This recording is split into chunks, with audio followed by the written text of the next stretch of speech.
Tony Stewart will join the Fox Sports booth for the Busch Light Clash in the Daytona 500. Marcus Smith shares the future of what North Wilkesboro could look like, and there's many other stories to discuss here today on the channel. What's going on, guys? It's Daniel, and welcome back to another video. We've got a ton, and I mean a ton of NASCAR and other motorsports stories to discuss here today on the channel. Let's go ahead and just jump straight into those very, very quickly. We're going to go ahead and start off with looking at William Byron's 2022 Liberty University scheme that we're going to see in 12 races in 2022. This paint scheme is a very, very controversial paint scheme because of the fact of the company that is sponsoring William Byron. They decided to make some changes toward the Liberty University scheme, and this paint scheme is iffy in my opinion. I like some of the changes on the car, but honestly, there's a lot going on here, and I really can't say if I love the paint scheme or hate the paint scheme. This paint scheme definitely has been controversial for other reasons that just don't associate with the look of the scheme. But hopefully this car can do very well, and I hope it can have a great year in 2022. The next paint scheme we're going to take a look at is Sensor Boy's 2022 Damn Dude scheme. We're going to see in 2022 for 3 races. This paint scheme's all right, in my opinion. It's good to see Spencer Boyd is continuing to bring in new companies into the sport and having them sponsor in NASCAR, especially for him. So great to see that. This paint scheme looks all right, in my honest opinion. Hopefully, it can help Spencer Boyd have some really, really strong races in 2022. The next paint scheme we're going to take a look at is Josh Bilicki's 2022 Ziegler scheme that we're going to see in a majority of his races that he'll run in 2022. This paint scheme is pretty good in my opinion. Really cool to see that Ziegler is going to be once again sponsoring Josh Bilicki like they did in 2021. I would expect an Insurance King also will sponsor him throughout the season as well. So I think his paint scheme looks really, really great. Looks very, very awesome. I'm looking forward to see this paint scheme out on the racetrack in 2022. The next paint scheme we're going to take a look at is Martin Truex Jr.'s 2022 Auto Insurance scheme that we're going to see, I believe, in 7 or 8 races in 2022. This paint scheme looks really, really great in my opinion. I think Gase Racing has done a really, really good job when it's come to the sponsorship placement. They've done a really good job. This one is no exception. They've done a really good job with it. The number's in a pretty good position, too. It's not too close to being where it's on the side of the tire. That's one thing I really, really like about it, and I think this paint scheme looks pretty good in my opinion. I'm looking forward to see this paint scheme out on the racetrack in 2022. The next paint scheme we're going to take a look at is Harrison Burton's 2022, and the final paint scheme is Harrison Burton's 2022 Dex Imaging scheme that we're going to see for many races in 2022. Compared to the Motorcraft scheme that we saw, the original scheme that we saw, the first one, this paint scheme is much, much better. Really cool to see that Dex Imaging is coming in and stepping up to the plate this year. I think this paint scheme looks all right in my opinion. I think they did a really good job on this, and I'm looking forward to see this paint scheme out on the racetrack of 2022. Sponsorship placement is really, really great, and it's in a good position, to be honest with you. And now we're going to go ahead and jump on to the next story of today's episode, as we're going to talk about the New Hampshire Cup Series race title sponsor, which is going to be called the Ambetter 301. Last couple years, Foxwoods Resorts Casino has sponsored the NASCAR Cup Series race at New Hampshire, and now Ambetter, which is basically Ambetter Health, will sponsor the Cup Series race at New Hampshire Motor Speedway. I really like the name a lot. I think it's really, really great to see that Ambetter is going to go ahead and basically be the sponsor. I think that's overall a really, really awesome and a really, really cool thing, and I'm overall happy for sure to see that they are going to be sponsoring for these races in 2022. I think it's perfectly awesome, to be honest with you. And now we're going to go ahead and jump on to the next story of today's episode, as we're talking about Antonio Williams. As Antonio Williams has joined the FGRACCREL in 2022, which he will continue to investment with Joe Graf Jr. Antonio Williams has been in the sport for about a year now. He's basically been working with Joe Graf Jr. for the last year or so, and now he'll once again be working with Joe Graf Jr. to try to get in some companies and investments. Of course, Antonio Williams, I believe, is a player on the Buffalo Bills, if I'm not mistaken, so it's really cool to see a football player coming in and once again working with Joe Graf Jr. while they work on future investments for him to try to get some pickup, some sponsorship for him throughout this year. Overall, I think it's really, really awesome. I think it's really, really cool, and I'm happy to see that Antonio Williams will continue to work with Joe Graf Jr. in 2022. And now we're going to go ahead and jump on to the next story of today's episode, as we're talking about Landon Huffman. As Landon Huffman is going to pursue the Hickory Track Championship in 2022, driving the number 75 car. Landon Huffman is a driver that's been in late models for quite a few years now, a very, very talented driver. He's also really, really good on iRacing, but Landon Huffman is a driver that's been in late models for quite a few years now, and is a driver that's gone on to win late model races. I think that he's got a really strong chance this year to win the Hickory Championship, considering the fact that he's a really, really good late model racer. He knows how to get it done. He knows what he's doing, and I think that he will do a really, really good job this year. So I think it's really good to see that he will go ahead and do that this year, and I'm happy to see that he will be working the late models to be a driver for that in 2022 and compete for the championship. I think he's got a good shot to win it. And now we're going to go ahead and jump on to the next story of today's episode, as we're talking about Riley Herbst. As Riley Herbst this week, on February 5th, will race in the All-Star Showdown 200 on February the 5th in Irwindale. Riley Herbst will drive again in the Xfinity Series, the number 98 for Stewart Racing, but he's getting a little bit more experience in late models and trying to compete so he can overall compete for some victories in that. Really cool to see that Riley Herbst is going to be competing in this. This will also help him at least in experience, and I think that him getting experience in late models hopefully will transition him to having a better year in 2022. So let's be honest, he struggled in 2021 in the NASCAR Xfinity Series with SHR, considering that team won 9 races last year in Xfinity. He failed to win, but hopefully he can do really, really well and have a great year and get some really strong performances this year in Xfinity and can finally crack open and get that first victory in 2022. And now we're going to go ahead and jump on to the next story of today's episode, as we're talking about Rick Carelli. As Rick Carelli is going to be spotting for Anthony Alfredo in 2022. This is reported by Casey Campbell. He said this to me, and it was said that Ricky Carelli will be his spotter in 2022. Now, this car that he's qualifying in, he'll have to qualify into the show since they don't have any owner's points. When I look at Anthony Alfredo is going to have a really good spotter this year. Rick Carelli has spotted for drivers like Eric Jones, and I believe he's also spotting for Eric Jones in the Cup Series once again in 2022. So he's going to have a really, really good spotter that is going to be working with them this year to really, really overall help him throughout the year. I think Rick, like I said, I think Rick Carelli overall is a really, really strong spotter. He's been spotting in this game, and he's also a driver too, not to mention. So as a person that's been in the sport for many, many years, I think he's going to do a really, really good job at a spotter, and I'm looking forward to see what he can do in 2022. And now we're going to go ahead and jump on to the next story of today's episode, as we're talking about Case Callenbeck. As Case Callenbeck is going to be crew chiefing for Ryan Vargas in 2022. I believe that Case Callenbeck has been working with JD Motorsports for many, many years now, and it looks like that he will continue working with JD Motorsports heading into the future of this team. So good to see that Case Callenbeck is coming in. Ryan Vargas, of course, will be back with this team full-time. This was announced early last week that he'd be returning to work with Ryan Vargas once again in 2022. Ryan Vargas come back to JD Motorsports. I think that Case Callenbeck hopefully can do a really, really good job. Hopefully can help Ryan Vargas improve his performance, because like I said last year, this team overall struggled. Hopefully they can do very, very well. Hopefully we can see Case Callenbeck and get Ryan Vargas some really strong performances throughout this year.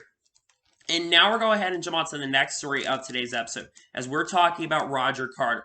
As Roger Carter has announced on Facebook that he has been reinstated back into NASCAR and to be looking to field entries in the Trucks and ARCA series. Now, if you don't really know much about Roger Carter was sent to prison a few years ago, I think, for larceny. And he got basically arrested and got released from prison around 2019. He's been trying to get back in the sport. He's been teasing. He's been trying to get back in. And now it looks like that he will be trying to get back in this sport here in the future. I mean, it's going to be good to see a team coming back to the sport, but I really don't trust Roger Carter, because Roger Carter has a lot of shady businesses and a lot of shady business practices, and I really don't trust Roger Carter. And honestly, I'm a little bit untrustworthy if they're actually going to show up or not. So we'll have to wait and see what happens, and we'll see if Roger Carter does show up on the track in 2022. And now we're going to go ahead and jump on to the next story of today's episode, as we're talking about Doug Coby. As Doug Coby announced earlier this past week that he will not race full-time in the 2022 Whelen Modified Tour. He will not be trying to pursue his 7th World Whelen Modified Tour Championship, as we looking to pursue some of the major marquee wins throughout the year instead of focusing on trying to win the overall championship. This is a really, really good strategy, in my opinion, because Doug Coby got a lot of national attention this past year by winning the SRX and making his NASCAR Camping World Truck Series debut. But we know Doug Coby for a driver that's a legend in the Whelen Modified Tours, 6-time champion, and I think overall he's going to bring a lot of insight and details over this year. So I think that this is really, really good. I'm glad to see that he's doing this. I wish he was running full-time, but sometimes you got to make decisions that are going to be much more important and better overall for this. So really cool to see that for sure, and I'm glad to see that he will go ahead and basically work with that in 2022 and do just the marquee events. And now we're going ahead and jump on to the next story of today's episode, as we forgot to talk about one paint scheme. We're talking about Jet Burton's 2022 State Waters Heater scheme that we're going to see in a lot of races throughout the 2022 season. This paint scheme was really, really good in my opinion. Of course, State Water Heaters has worked with Jet Burton really throughout his career, and of course his work with his family throughout his career as well. I forgot to talk about the scheme, but this paint scheme overall looks extremely awesome. looks really, really sick, and I'm overall really, really happy to see that they will work with him once again in 2022. I think it's a really, really good paint scheme. I'm looking forward to see it out on the racetrack in 2022. And now we're going to go ahead and jump on to the next story of today's episode, as we're talking about Justin Carroll Racing. As Justin Carroll Racing is planning to race in ARCA in trucks in 2022, and currently right now is going to be dependent on sponsorship if they're actually going to show up this year in 2022. Now, Justin Carroll Racing actually was supposed to originally race in NASCAR in 2021, but unfortunately they did not due to the COVID-19 pandemic, due to the points format they had last year, and they unfortunately did not have enough money to run throughout the year. I think they made 1 or 2 ARCA starts last year with Justin Carroll, so it is overall really, really cool to see that Justin Carroll is actually once again going to try to show up this year. I hope they can make it in, and hopefully they do show up for every single race this year and can run the full season in 2022. And now we're going to go ahead and jump on to the next story of today's episode, as we're talking about Danny Bohn.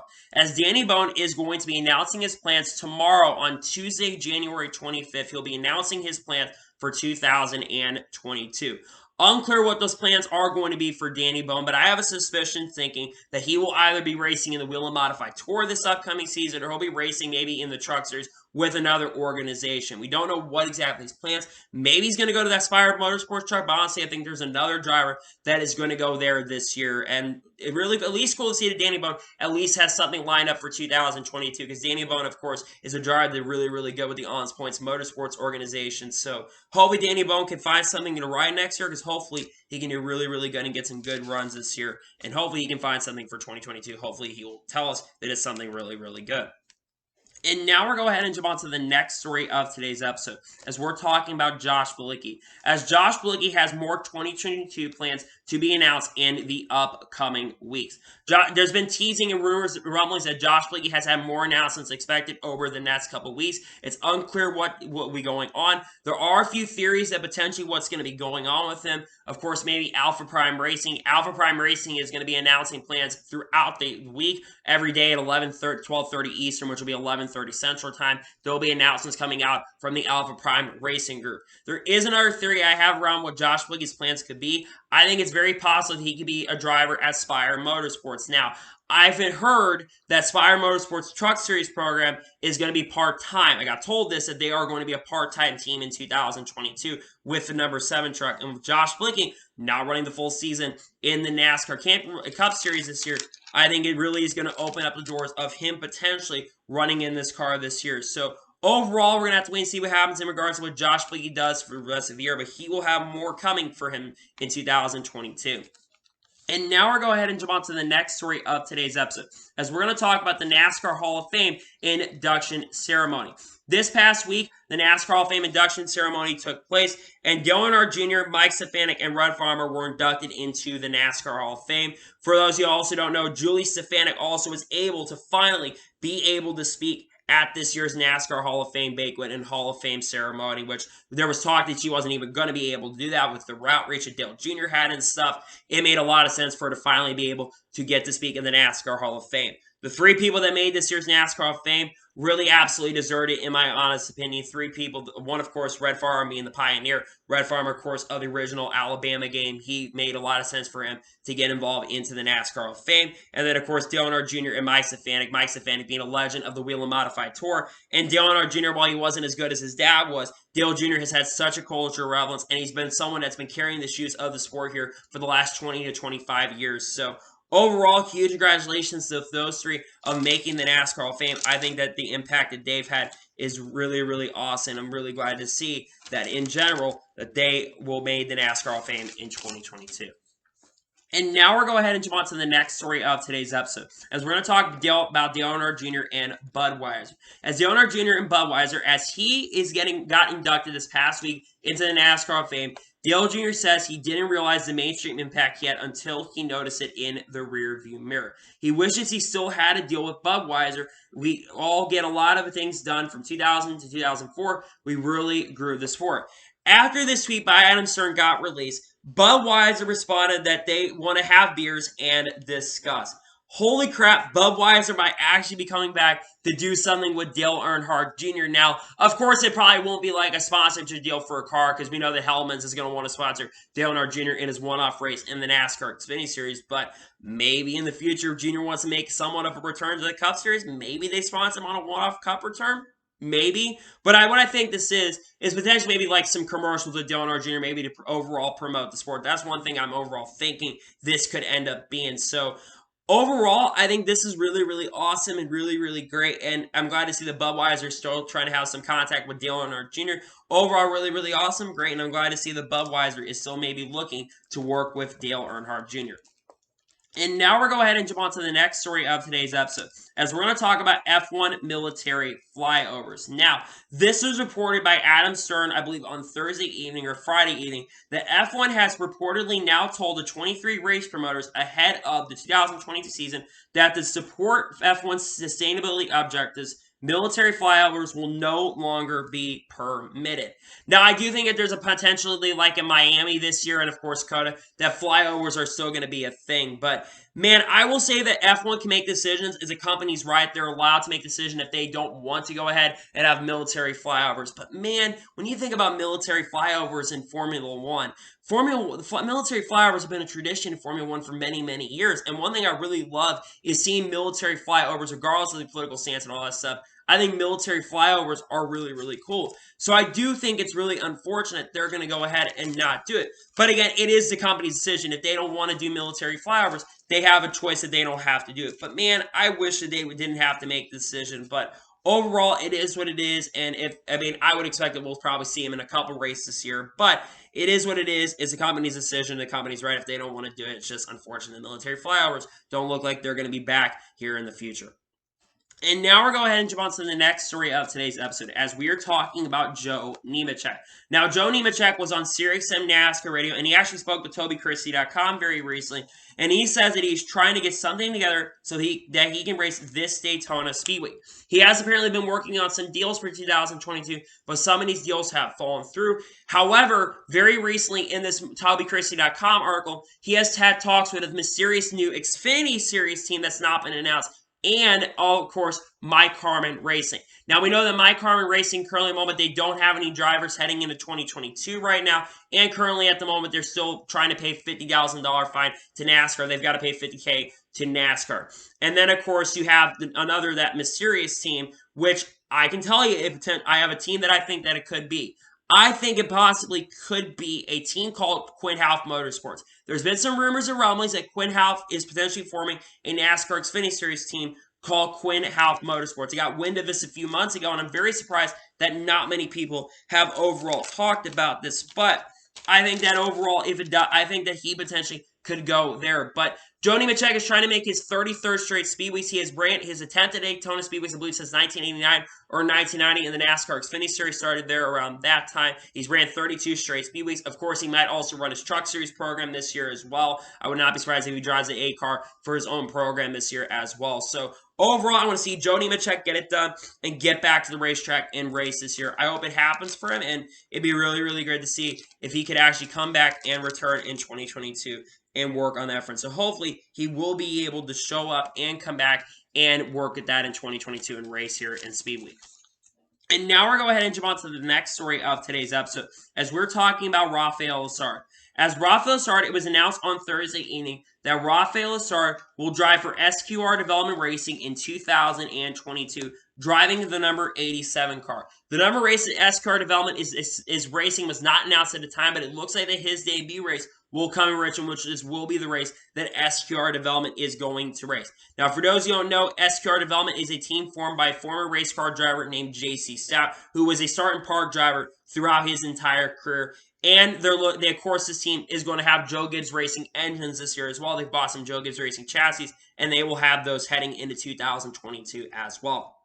And I think of Rafael Stark is a driver that I feel kind of because of his sponsorship problems, I feel like he unfortunately got robbed of a really, really good chance to compete for the overall title in the championship in trucks. Even though I don't think he was going to win the championship, to be honest with you, I think it would have been really, really cool to have Rafael Stark continue to have a really, really good shot to win the championship in trucks with GMS Racing. Had some decent runs, but not some overall great runs. But I think it's really cool to see that he's coming back. What are my expectations? Honestly, hope this team actually shows up to the track. I think they actually will show up. They've not been against showing up, and JC said, of course, is someone that I trust when it comes to it. I know it's been a few years since he raced, but of course, he's a driver, someone that was a former driver, so I definitely think they will overall show up. But at the same time, it is cool to see that a new team is showing up. Overall, like I said, my expectations are not very high in regards to this team, but I think it overall is really, really awesome. They are going to return in 2022. I think it's awesome and glad to see that he will be at least have something for next year. I wish it was a full-time ride. A lot of people thought maybe GMS would give him an opportunity again, but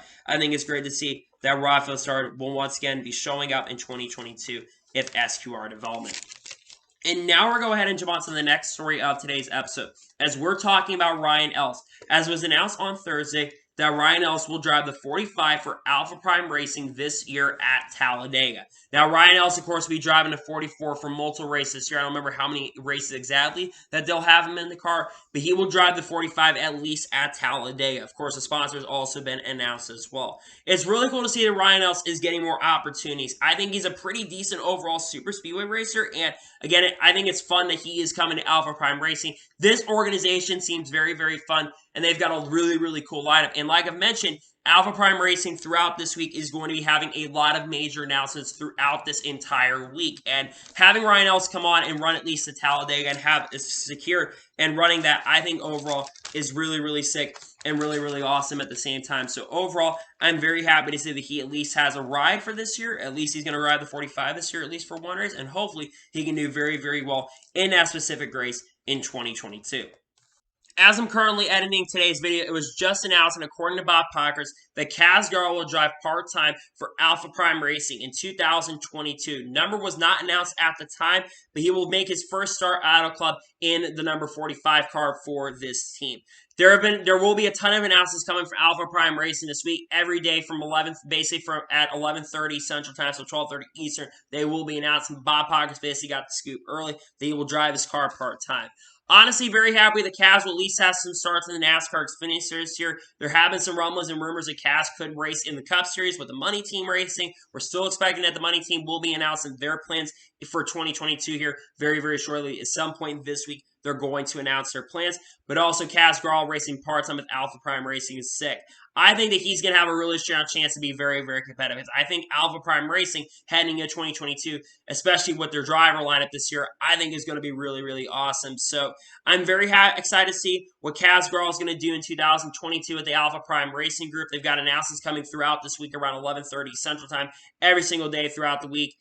Just having Kaz on his team is really, really good. I think Kaz is going to have a very strong chance to be very, very competitive throughout the series here. Going to have some chance to score some top 5s and some top 10s throughout the year, maybe. I know that's really high expectations for Kaz, but Kaz knows how to get it done. He's a very underrated driver, and I'm very happy to see that Kaz will have some selected Xfinity Series starts in 2022 with the Alpha Prime Racing Group. We're just waiting on that Money Team announcement to come out because he's going to be with that team part-time this year as well, most likely. So very happy to see that Carroll will be racing at least some select starts in the NASCAR Xfinity Series in 2022. I think it's great, and it's very, very awesome, to be perfectly honest with you. And now we're going to go ahead and jump on to the next story of today's episode, as we're talking about Natalie Decker. Now, someone had asked Bob Packer's question in regards to what Natalie Decker's plans are for 2022. He said in his tweet that Natalie Decker hopes to solidify her plans for the 2022 season in the coming weeks. Now, Natalie Decker will not have a full-time ride due to the conditions of arthritis and the condition she has. She unfortunately will not race full-time, but most likely she will race part-time in NASCAR in some sort of capacity. Now, Natalie Decker, of course, is a driver notoriously known for crashing a lot of cars and not finishing races, but last year she did perform a little bit better. When I think of teams that potentially could be available for her to run in 2022, there are some opportunities. Of course, you have NBM Motorsports, who will be a multi-car team. I think that I'm leaning a little bit toward them. Maybe she goes there. Maybe if Rafael Stark is not running all the races, maybe he'll go to SQR Development. That's potentially a possibility of where he could go this year. I really don't know what's going to happen with Natalie Decker, to be honest with you, what's going to happen with her in regards to what ride she's going to get into. That being said, though, I'm glad to see that at least she's going to be coming back. I know that she is a very controversial driver, but I want to see her succeed as much as anyone else would like to see her succeed. I want her to do very, very good, and I hope that overall she gets to have a good year this year, regardless of what car she's in. So hopefully she will get a really, really good opportunity, and hopefully she will be in this series this year and have a great year in the series. So hopefully she will have a ride this year in 2022, and they're still trying to get that worked on for heading into 2022. And now we're going to go ahead and jump on to the next story of today's episode, as we're talking about Harrison Burton. Now, there was a question, someone at basically Mark Crystal works in ARCA, and he says that someone from Dex Imaging source told him that Dex Imaging desired Harrison Burton to leave Joe Gibbs Racing for Penske this year. He initially signed for the number 22 Penske Xfinity Series team in 2022, but once the number 21 Wood Brothers car opened up, Harrison Burton was elevated to become a Cup Series rookie. And here's another tidbit. If Burton had not left Joe Gibbs Racing for Penske, Dex would have either significantly reduced or completely stopped sponsoring Harrison Burton. Now with this report coming out, this actually makes a lot more sense to why Harrison Burton is actually going up to Wood Brothers. When they originally announced he was going to go to Wood Brothers, I was extremely shocked. I thought it was a really, really crazy rumor. But the fact that Dex Imaging made the decision makes a lot of sense, because Dex Imaging, of course, sponsors Team Penske drivers. They sponsored the 21 last year for Matty D, who's not going to be back at the team next year. And they also sponsor Ryan Blaney in the Cup Series as well at Team Penske. So it makes a lot of sense. That being said, though, Harrison Burton was really going to be in trouble either way. And it's very interesting that the number 22 Xfinity Series car actually was really looking like they were going to potentially run this year with Harrison Burton. And, man, imagine if Matty D was still in that 21 car and Harrison Burton was still in, was in the 22 NASCAR Xfinity Series car. Because I think Harrison Burton would have been a championship threat in the number 22 car and would have been a great driver to bring in, because they're bringing him into the Ford camp this year, just in the NASCAR Cup Series this year. That being said, though, I do think it's really, really cool, at least that he's going to be in the Cup Series here. But it's very interesting that basically Dex Imaging strong-balled a Toyota pretty much to try to get him out of there so that he could race throughout this year. So very interestingly, for sure, that Harrison Burton will be in this car. But very interesting as well, Dex Imaging really was the one behind the scenes that made a decision for him to go up next year. Very interesting and pretty crazy, to be perfectly honest with you. Now we're going to go ahead and jump on to the next story of today's episode, as we're going to talk about a quick paint scheme, as we're going to be taking a look at Ryan Blaney's 2022 Warp scheme that we're going to see in 3 races in 2022 at Auto Club, Watkins Glen, and I also believe at Talladega as well. This paint scheme is definitely very, very interesting, to be honest with you. I like the sponsored placement of the car. I like the black. I like the white. I think the contrast actually works pretty well with all the colors of the car. I think it looks really, really good, to be perfectly honest with you. And I'm looking forward to seeing this paint scheme out on the racetrack in 2022. I think it looks really, really awesome, and I like the paint scheme a lot. And now we're going to go ahead and jump on to the next story of today's episode, as we're going to talk about Hemric and Gase Motorsports. Now, this was just announced a few minutes ago that Kitty Cat Coin, a cryptocurrency, is going to sponsor the 35 and 53 cars throughout the 2022 season. Joey Gase will be in the 35 car, and Shane Lee, yes, heard that right, will be in the 53 car this year as well. Now, there will be more drivers that will be in these cars throughout the year, but they will be in basically majority of those races will be driven by Joey Gase and Shane Lee in those cars. Of course, Hemric Gase Motorsports is a new team that's basically formed by Patrick Hemric and Joey Gase. I think it's really cool to see overall that they're going to go ahead and go through with this. I think it's great to see that a new cryptocurrency sponsorship is joining the team. And it's also great to see, too, that we're going to see Shane Lee come back this year after being gone for a while. I think it's great to see that he'll be back this year, and I'm glad to see that we're going to see this company sponsor them in 2022. And now we're going to go ahead and jump on to the next story of today's episode, as we're talking about Austin Hill. As Austin Hill, it was announced this past week that Austin Hill officially will drive the 21 for Richard Childress Racing in 2022. This should surprise nobody. We knew that Austin Hill was going to be with Richard Childress Racing this year. We just did not know at the time what number car he was going to be using this year. But Austin Hill officially will drive the number 21 for Richard Childress Racing this year. Of course, the 21 has been known with Richard Childress Racing really for a very, very long time. I think they've been the number on this car really since around 2000 and 2001, when they had drivers like Jeff Green and Kevin Harvick, among other drivers. Of course, Kevin Harvick drove this car when they won the Xfinity Series Championship in 2006. Daniel Hemric has driven this car, and a lot of other drivers have driven this car as well. So I think it's really awesome to see that they are using the 21 for Austin Hill. What do I think about Austin Hill's chances to win the championship this year? I think that he's got a very, very good shot of winning the championship this year if he can get up front. I mean, I don't think he's going to have a better shot than Sheldon Creed, don't get me wrong, but I think that he's got a really good chance to win this year. So I hope that Austin Hill can do really, really well in this number 21 car this year. He's going to have a lot of shoes to fill. I think he's got a chance to maybe win, but we'll have to see what happens in regards to see what he can do in 2022 in the NASCAR Xfinity Series. I think it's great, though, he's going to be Xfinity in 2022. And now we're going to go ahead and jump on to the next story of today's episode, as we're going to talk about the Busch Light Clash. Now, this was reported by Adam Stern, I believe on Thursday night or Friday morning. He said, and it's reported that without sharing specifics, Ben Kennedy says that the attendance gear for the 78,000 seats Los Angeles Coliseum is to what looks like a full-blown stadium, and that based on current sales, it will be a really good crowd even if we had a race tomorrow.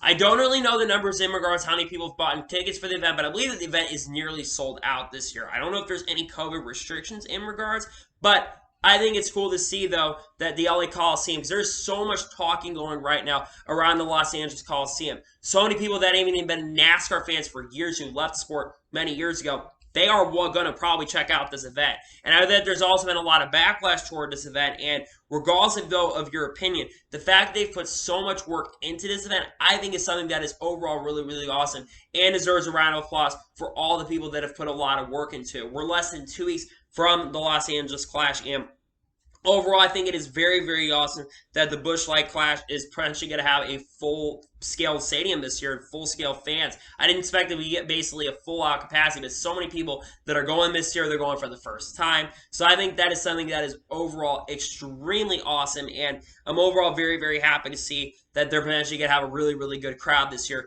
for the Busch Light Clash. I think it's really, really awesome. I'm glad to see that that is something that will be happening this year in 2022. And now we're going to go ahead and jump on to the next story of today's episode, as we are talking about Kyle Busch. Now, Kyle Busch basically during media week, during the sports media week for NASCAR's media week, during a couple media days, Kyle Busch was speaking to the media, and Bob Cocker said in regards to what is going on in regards to sponsorship for Kyle Busch heading into next year. Kyle Busch says that he's still searching for a sponsor for 2023, though he does know that currently at the moment right now that they have been kind of known about this really since about August or July, so there really is no worry, need to panic for anyone in regards to Kyle Busch. But he did also mention that he says the intends to stay with Joe Gibbs Racing for a very, very long time, and he doesn't think that Joe Gibbs Racing wants him to leave either. Now, for those who don't know, M&M's is leaving the sport after this season, so currently they are in search for trying to find a sponsor so that he can race in 2022. Overall, if you want my honest and sincere opinion in regards to this, I think that Kyle Busch is going to be able to find a sponsor. I think that there will be sponsors that want to work with him. When you think about Kyle Busch is still one of the most popular drivers, despite one of the most known drivers across the country. If you ask a lot of people currently, there's not many people that are going to relevance other drivers. Most people we ask will probably know who Kyle Busch is. Kyle Busch, the driver, has been in the Cup Series for many, many years now. And Kyle Busch, of course, a two-time champion, and of course has been publicly known for some other things that we're not going to get into.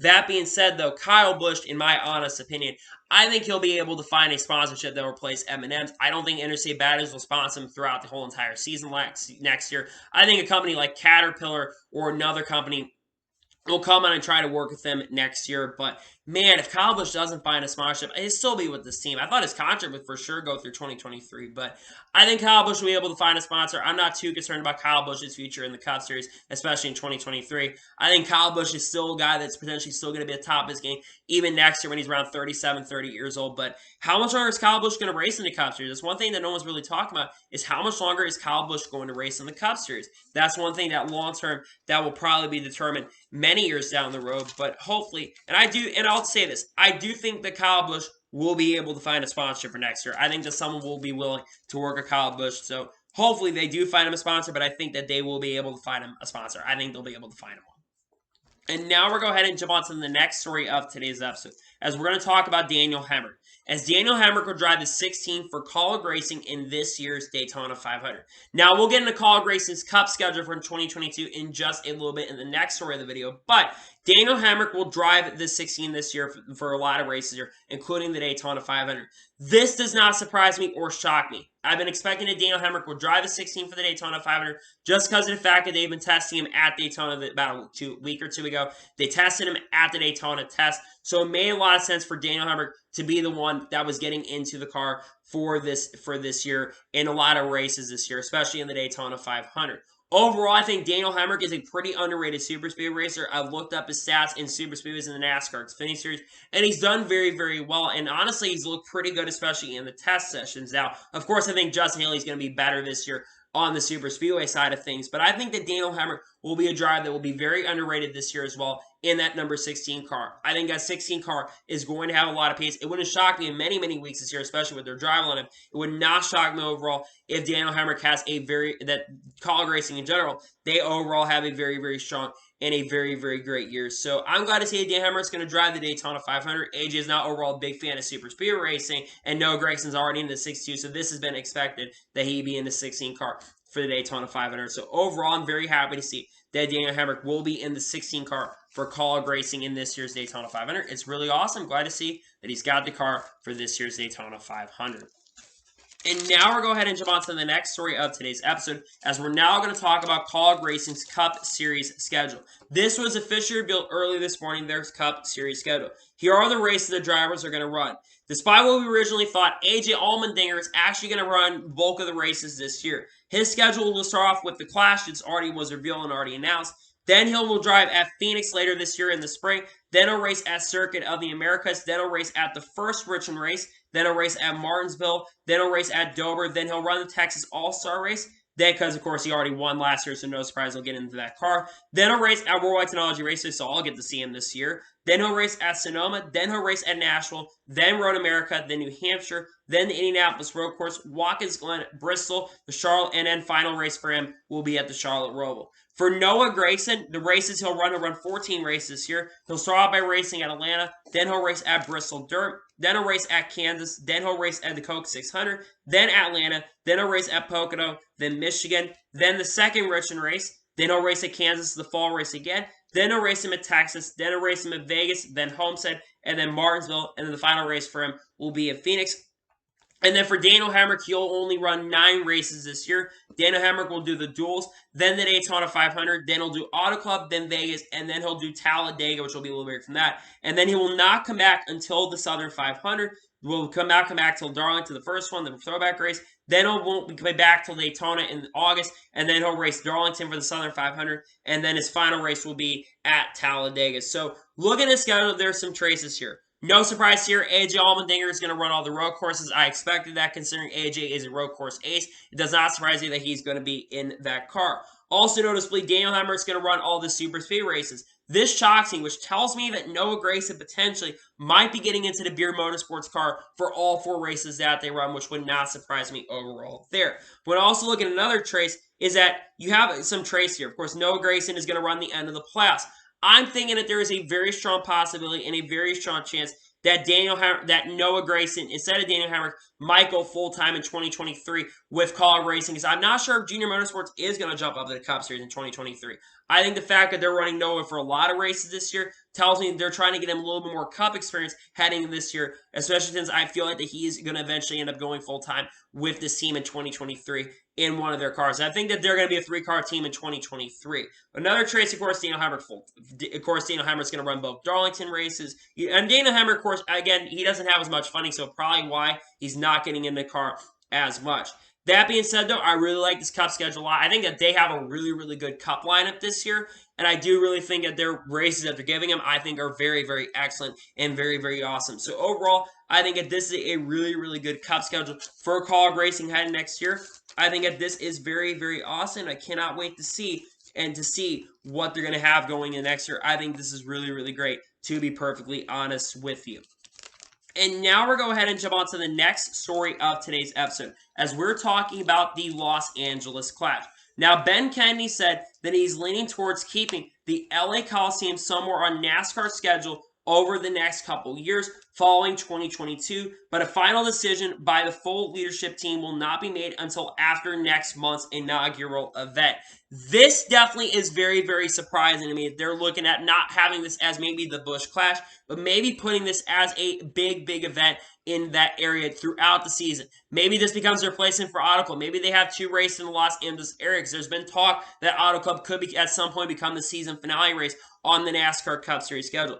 That would definitely be overall shocking and very surprising if that would happen. But what I love is that they're trying to branch out into more areas. Of course, like we mentioned, they're going to be running the Busch Light Clash at the LA Coliseum. We've talked about there's talk of that will potentially sell out this year. That's one thing I do think that's really, really cool, though, is the fact that this event is going to be something. It's either going to be a disaster, it's either going to be one of the best events of the year. And I think I'm leaning toward more being a really, really good event over it being a disaster, despite it probably going to be a crash fest and a lot of cautions because of 23 cars being on the track. I think it'll be something that is really, really entertaining and really, really fun. But one thing to note about it is, again, you're talking about potentially more Los Angeles races, too. Los Angeles, of course, is a massive, massive market. You've got to try to branch out those bigger, bigger markets. And having this race in the middle of the year, it will be, I think, something really, really cool. Another thing I'd want to note is there potential talks of other, like, street races maybe on the schedule in the future, more like that coming on the schedule. That's one thing that will be in the future for NASCAR and the cars is something maybe they're working on.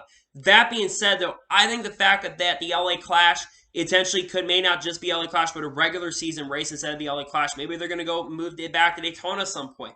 Are they going to have this race maybe as a playoff cutoff race to get into the playoffs? Maybe they move this race into like the early portion of the year. Maybe this is a race that actually opens up the season instead of the Daytona 500 in the future. Because they used to actually start the season in Los Angeles. And there have been rumors and rumblings that the Busch Light Clash, the LA Coliseum race, was actually going to be the first race of the season instead of the Daytona 500, and they were in general going to get rid of the Busch Clash completely. That's one thing that we thought maybe would have happened, but we're going to see this year. It really all depends on what happens with this Busch Light Clash race is really going to be the determination, and are they looking at maybe having other stadiums open up? Maybe they're going to run a Soldier Field in Chicago. We know that there's a street course race potentially going to be happening in Chicago as early as 2023. There'll be more talks about that throughout the year. But also, I do think that will be cool. I think the fact, because of course it makes a lot of sense too, considering it's Fox Playground. I think if they have this race, it will probably be most likely in Los Angeles. Will probably be during the early portion of the year if they're going to have us in the beginning of the year, just because of the fact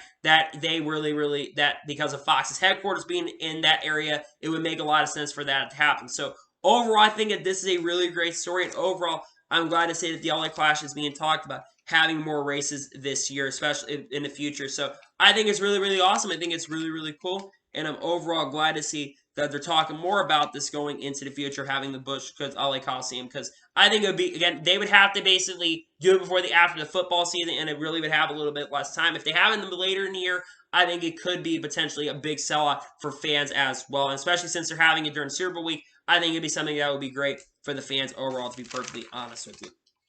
And now we're going to go ahead and jump on to the next major story of today's episode, as we're talking about North Wilkesboro. Now, Marcus Smith on Thursday shared his potential future about what North Wilkesboro could look like. He shared runnings at what it could look like in the future. It looks very similar to the Nashville Fairgrounds. Now, of course, we talked about the Nashville Fairgrounds, that they are still trying to get that track up to speed for potentially having a Cup Series race as early 2024 or 2025. We still have to wait for the vote to go through. The Fair Board is overall going to make a decision on that when that goes through. But if the Fair Board makes a decision for that to go through, we will potentially have a Cup Series race there in the future. I think it will basically start off like a groundwork route where they'll basically start with like the ARCA Series. Of course, ARCA's already raced there, so they would already go there first. SRX would potentially race there again as well. Then it'd probably be Trucks, Xfinity, and Cup. I think realistically Cup will come back to 2024. It was like 2025 or 2026. But I think eventually it will come back in the future. But the renderings for North Wilkesboro look absolutely very, very similar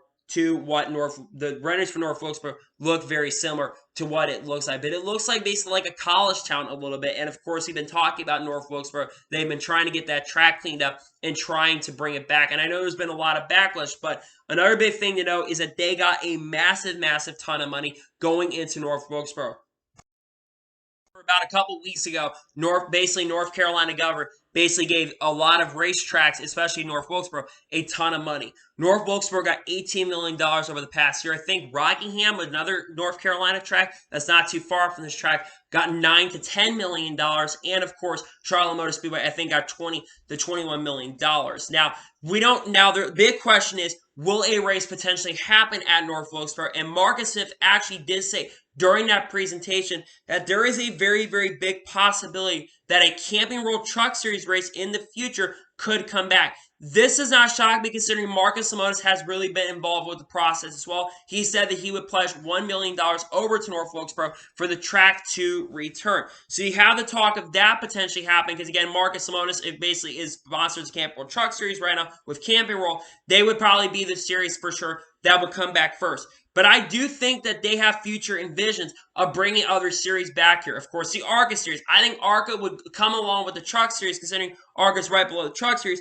I think ARCA and the Truck Series, for sure, they would come back. I think that they're not just looking at potentially a Truck Series race. I think they're looking at probably the Xfinity Series and the Cup Series and the SRX, among other racing series. I think they're looking at those respective series. I know there also been talk maybe about them turning this track into a dirt race, but I think that they want to envision is to make it look like an actual racetrack that it used to be back from 96. They want to have it like an old school base, but they're also wanting to be new school with new technology and stuff, but also have an old school kind of feel as well around the racetrack at the same time as well, which I think is something that is really, really cool about North Wilkesboro. Now, the other big question is, what year do I think we potentially could see a race return to North Wilkesboro? I don't think it will be for a few years now. I know some people say maybe 2023, and I think realistically the only series that maybe could come back in 2023 if the track is ready by that point is maybe the SRX. I think realistically it'll be either 2024 or 2025. We could see a race at North Wilkesboro, whether it is the Truck Series or the Xfinity Series or Cup Series. I don't think it'll be around till 2024 or 2025 realistically. The track is not going to be ready for a NASCAR race because there's a lot of things they've had to do. That being said, though, they have been working on North Wilkesboro and they have been cleaning up the track. So overall, I think that this is really, really great and very, very awesome to see that NASCAR is continuing to try to work on the future of North Wilkesboro. I think that they are going to return. I think it's very, very awesome. We've gotten a massive and a big, big update on the future of North Wilkesboro. I think that this is really, really great, very, very awesome, and I do think the future of North Wilkesboro is looking a lot more promising day by day, to be honest with you. Hopefully, it can return in the future. I think it would be great for the sport if they could return. And now we're going to go ahead and jump on to the final major story of today's episode, as we are talking about Tony Stewart. During the third quarter of the Packers and 49ers game, there was a big announcement made during that game. Larry Mack had teased that there was going to be a massive announcement that fans were really going to be wanting to tune in. Well, a very shocking and a big announcement was made this past Saturday.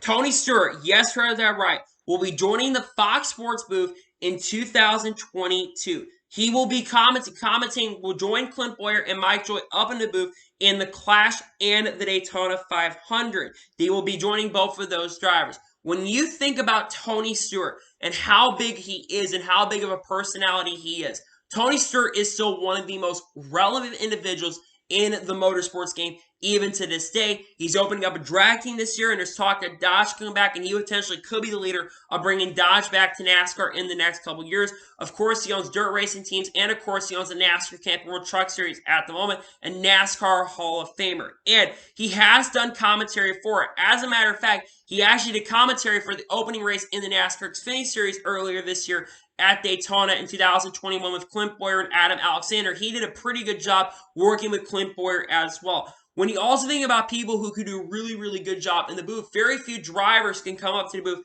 and do absolutely well. Tony Stewart is not one of those people who struggles. Tony Stewart's someone that, while he also has a really good sense of humor, and I think he and Clint are going to be two fun characters to watch this year, I think that Tony Stewart's also going to bring a very, very serious nature. Tony Stewart's someone that can be very, very serious up in the booth and does a really, really great job with that. And I think he's also someone that can be that middle ground to keep Clint Boyer in check. And, of course, Clint Boyer was Tony Stewart's driver back in the day in the NASCAR Cup Series a few years ago. So Tony Stewart knows Clint a lot, and they're really, really good friends on and off the track as well. So they know each other very, very well, and I think they're going to gel together. Mike Joy's definitely going to have a field day for sure, working with Tony Stewart. But no, having Tony Stewart commentate, it's going to bring a lot of people who were Tony Stewart fans in Cup Series. It's going to bring people back to the booth just to watch Tony Stewart, and people are going to be like, man, Tony Stewart's up in the booth.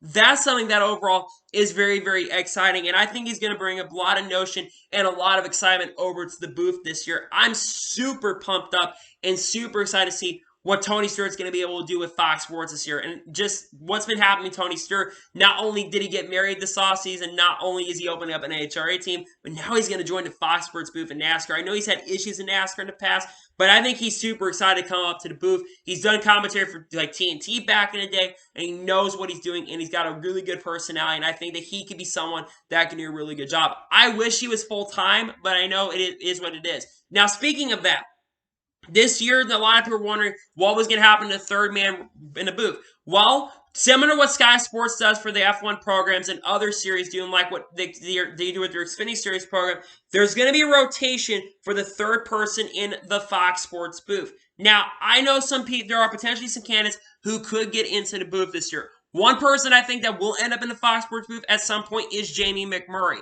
Jamie McMurray, I think, does a really good job. He's done commentary for the NASCAR Xfinity Series and also works at Fox.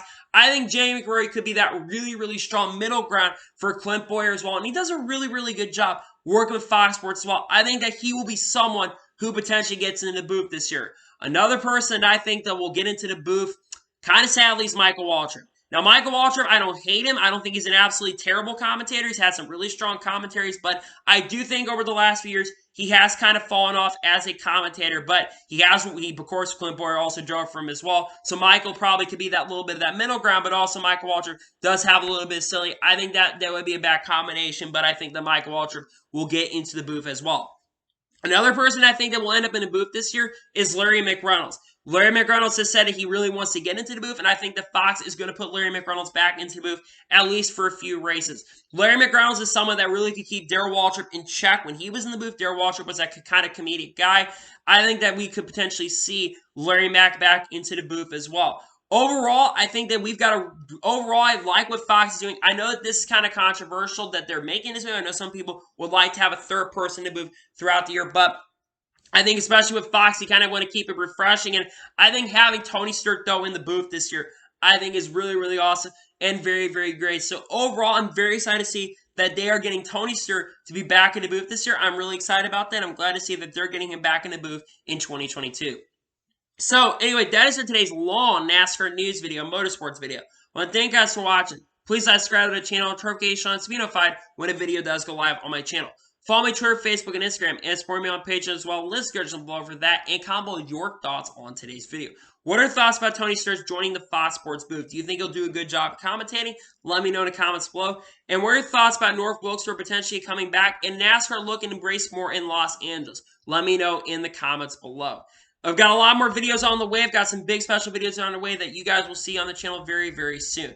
Anyway, like I said, I want to thank you guys for watching today's video, and I'll see you guys next time for some more great, awesome NASCAR and other motorsports content on the channel like this. Take care, everybody.